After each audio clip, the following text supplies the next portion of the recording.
তিওয়ারিদা কি হয়েছে আমাকে একটু বলবে? হঠাৎ ফোন করে ছবি পাঠাতে বললে বললে দেখা করতে আসছো, মানে আমি ঠিক বুঝতে পারছি না। আমি কি কোনোভাবে ফেঁসে গেছি? এই নে তোর নকল পরিচয়পত্র, রাজাবাবুর নাম নিয়ে পালা তুই। নকল পরিচয়পত্র?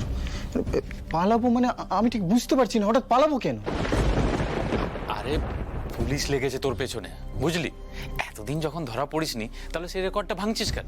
তুই বরং এক কাজ কর, তুই নেপালে গিয়ে লুকিয়ে থাক। দাঁড়া, এনে টিকিটটা রাখ, বড়লোক ব্যবসায়ী সেজে যাবে। তোর নাম এস রাজাবাবু। এস রাজাবাবু?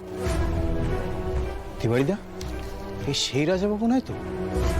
ওই নিষিদ্ধ ওষুধ না কি সব নিয়ে যার নাম উঠেছে না, আমি দেখেছি খবরে। আরে না না, সে আলাদা লোক। তুই হলি এস রাজাবাবু, তুই আলাদা লোক। হ্যাঁ, এইসব নিয়ে তুই ভাবিস না। তুই বরং এক কাজ কর, তুই তুই তুই রেডি হয়ে নে। যা যা যা যা, দাঁড়া, এনে এনে টাকাটা রাখ। যা যা যা যা যা, রেডি হয়ে নে, যা যা যা, দেরি হয়ে যাবে, যা। তিওয়ারিদা কিছু মনে করো না, আমি তোমাকে নিজের দাদার মতোই দেখি। তুমি আমাকে দিয়ে অনেক কাজ করিস আমি জানি, কিন্তু হঠাৎ করে এত সাহায্য কেন করছো আমি ঠিক বুঝতে পারছি না। একটু বুঝিয়ে বলবে আমাকে? আরে তোকে আমার দরকার, তোকে দিয়ে অনেক কাজ করাতে হবে, এইটুকু বুঝিস না? যা যা যা যা, তুই রেডি হয়ে নে, নয়তো দেরি হয়ে যাবে। যা যা যা, আরে যা।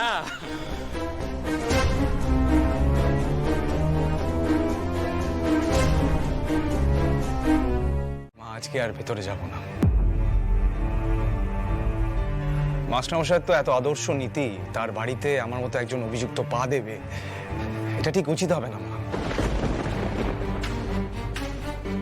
সত্যি তো বাবা, অভিমান হওয়াটা খুব স্বাভাবিক, খুব স্বাভাবিক। আমি আমি তোমার কাছে ক্ষমা চাইছি। মা এটা কেন করছো তুমি? আমি তোমাকে কিছু বললাম? এটা প্লিজ তুমি করো না। যবে থেকে এই বাড়িতে এসেছি তবে থেকে আমি তোমাকে মা বলে জেনেছি। আমি জানি যে যাই করুক না কেন তুমি আমাকে কোনোদিনও সন্দেহ করতে পারো না, পারবেও না। তুমি কাঁদছো কেন? কেঁদো না, আমি তো তোমাকে কিছু বলিনি। প্লিজ এরকম করো না।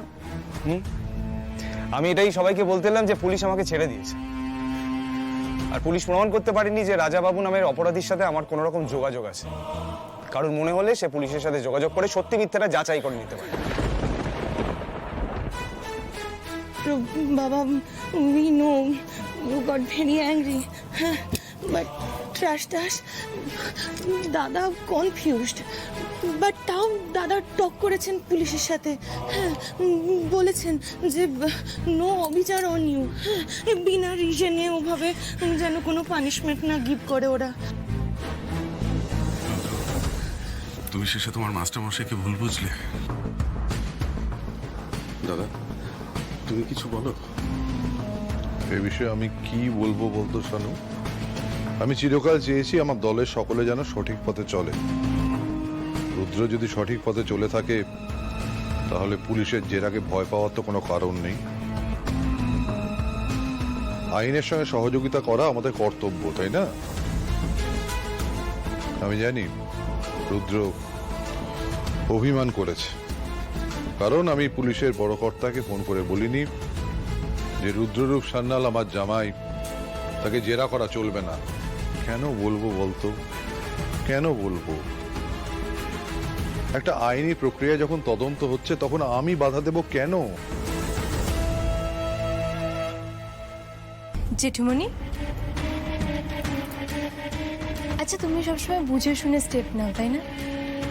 না, সেটা একদম ঠিক করো, কিন্তু তাতে অন্য কেউ হার্ট হতে পারে এটা ভাবো না।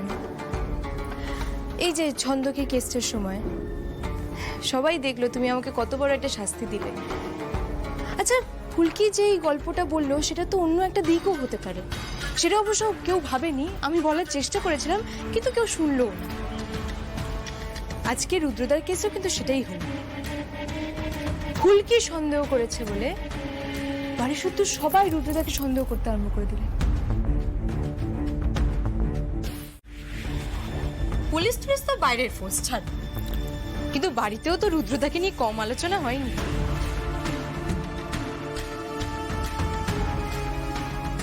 আচ্ছা একটা কথা বলো তো, রুদ্রদার স্ত্রী যার এই সময় রুদ্রদার পাশে সব থেকে বেশি করে থাকা উচিত ছিল সেও থাকলো না কেন? কারণ তার মনটাও ফুলকি দাস বিষিয়ে দিয়েছে। ঈশিতা, সব দোষ কি শুধু ফুলকির? পুলিশ তো আর এমনি এমনি কোনো প্রমাণ ছাড়াই রুদ্রকে ধরে নিয়ে যায়নি।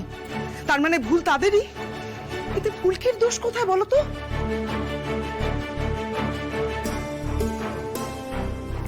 আমার বোধহয় বলে দেওয়া উচিত যে পুলিশের মনে সন্দেহটা আমিই ঢুকিয়েছিলাম। তারপর ওরাও প্রমাণ বের করেছে। বলবো মা কালী?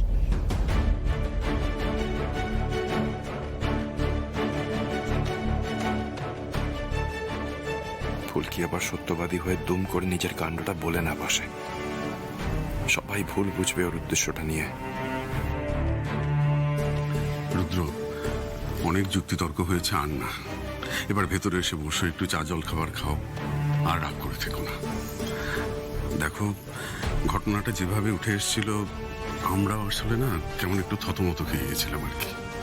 পুলিশ তোমাকে জিজ্ঞাসাবাদ করছিল, এখন তো সব ক্লিয়ার হয়ে গেছে। আসল অপরাধী তো এনকাউন্টারে মারাই গেছে।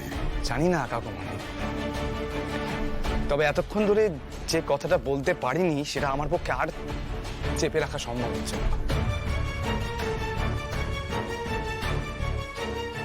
এই যে পুরো ঘটনাটা, যে ছবিটা তোমরা দেখেছো, আপনিও দেখেছেন মাস্টারমশাই, সেই ছবিটা সবার আগে কে পুলিশকে দিয়েছিল তোমরা জানো?